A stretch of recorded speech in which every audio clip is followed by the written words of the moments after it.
As Congress gets back to work this week, members are sending in their earmark requests for next year's budget. That includes one powerful, high-ranking Democrat connected to people and companies whose campaign contributions are now being investigated by the FBI. In the new budget, he could be giving his critics some fresh ammunition. Cheryl Atkinson follows the money. Spring in Washington is earmark season, a busy time for Congressman John Murtha. That's my business. You control it. I've been in it 35 years. As head of a powerful defense committee, Murtha controls hundreds of millions of taxpayer dollars, and he's not shy about directing money to those who give generously to his election campaigns. CBS News has learned that this month, Murtha is steering new earmarks toward 10 companies that recently donated to his campaign. Murtha wants $8 million for Argonne ST, a defense contractor whose CEO gave Murtha the maximum allowed by law. He's directing a $5 million earmark toward Advanced Acoustic Concepts, which also gave the max to his campaign. In all, 10 recent Murtha donors are slated to receive $31 million in Murtha earmarks for 2010.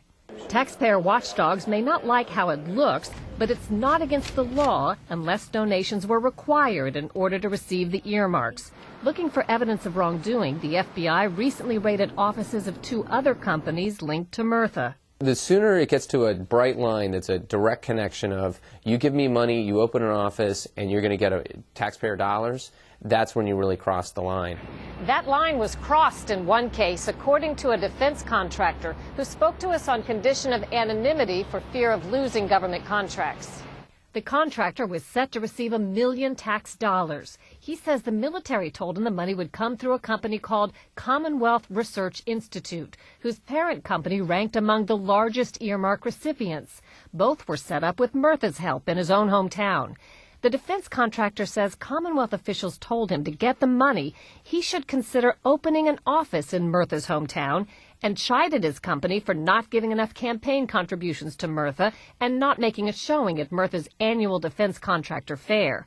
The contractor told CBS News, "I wouldn't do it. We're just not going to play." He didn't get the funds.